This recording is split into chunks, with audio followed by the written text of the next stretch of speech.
ای پسر جوان و ای دختر جوان، این گونه نام از به میان می آید. نامه اعمالتان را با هر آنچه می خواهید پر کنید. نامه اعمالت را روز قیامت خواهی خواند. هر یک از ما نامه اعمالش به او خواهند داد و به او میگویند بخوان. امروز بنویس، فردای قیامت آن را خواهی خواند. امروز انجام بده، روز قیامت بر تو عرضه خواهد شد. توییتر برای هر شخص یک پایگاه خاص قرار داده که هرچه به ذهنش خطور می کند را می نویسد. این خود نعمتی برای بعضی از مردم و برای بعضی دیگر نقمت است. افرادی هستند که وقتی به صفحاتشان سر میزنی ذکر خداوند و خیر و نیکی از کلماتشان میبارد و افرادی را میبینی که سخنانشان استهزا و فحش و ناسزاست و ناگهان خبر مرگ او میرسد. چه بسیار مردگانی هستند که شمارشگر نیکی هایشان تا به الان کار می کند و از بعد از وفاتشان توییترهای آنان ادامه دارد و ارسال می شود. در شبکه‌های اجتماعی همچون توییتر و فیسبوک اغلب مردم بعد از مرگ صاحب صفحه به صفحه‌اش وارد می شوند تا ببینند شخصی که از دنیا رفته است چه کسی بوده است، زندگیش چگونه بوده است، چه چیزی را می نوشته، پیام‌هایی که می فرستاد چه محتوایی داشت. و مصیبت اینجاست.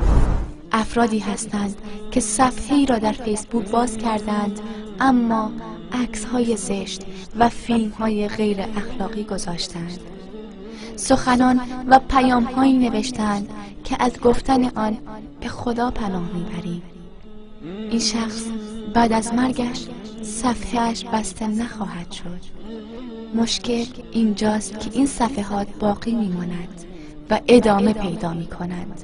این صفحات گواهی است به نفع تو یا به ضرر تو و توییترهای تو یک نمونه کوچک از نامه اعمال توست که هیچ عملی از اعمال تو و یا هیچ سخنی از سخنان تو از آن فوت نمی شود.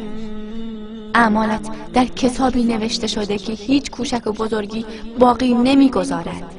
ووضع الكتاب فترى المجرمين مشفقين مما فيه ويقولون يا ويلتنا. و در روز قیامت کتاب گذاشته می شود و مجرمان را از آنچه در کتاب است ترسان می بینی و می گویند ای وای بر ما، این چه کتابی است که کوچک و بزرگی را فرو نگذاشته جز این که آن را به حساب آورده است. ای جوان، به حسابت در توییتر یا فیسبوک وارد شو و پیام هایی که تا به حال فرستاده ای را بخوان. پیام هایی که آرزو داری بعد از مرگت مردم آن را بخوانند و ذخیره کنند و آن را دوباره ارسال کنند. این پیام ها را بگذار و پیام هایی که می ترسی که بعد از مرگت منتشر شود آنها را پاک کن.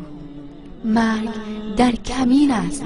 به خدا قسم ضمانت بلند شدن از جای خود را نداریم. قل يتوفاكم ملك الموت الذي وكل بكم. بگو ملک الموت که بر شما گمارده است روح شما را میگیرد، سپس به سوی پروردگارتان بازگردانده میشوید. مطالب خود را نگاه کن، در تلفن همراهت، در اینترنت، در شبکه‌های اجتماعی. سایت هایی که فیلم ها و موسیقی و ترانه های مبتذل را پخش می کنند را ببین. صاحبان آن 50-60 سال پیش مردند اما گناهانشان همچنان ادامه دارد. و برعکس به قاریان قرآن نگاه کن که 50-60 سال پیش تلاوت کردند تا الان قرائتشان تلاوت می شود. به صاحب کتاب‌های علمی نگاه کن که علمشان تا الان باقی مانده است. ای جوان، ننویس مگر چیزی که آرزو داری روز قیامت آن را ببینی. تو را بر حذر می‌دارم از اینکه مردم علیه تو به بدی گواه دهند و از تو به بدی نام ببرند. جزو آن گروه باش که چون از دنیا رفتی به تو گفته شود بهشت بر تو واجب شد. خوش به حال کسانی که الان در قبرهایشان هستند اما مردم ذکر خیر آنان را می کنند.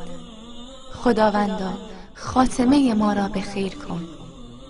زندگی توست و تو آزادی، هیچ کس تو را مجبور نمی کند. هر راهی که می خواهی انتخاب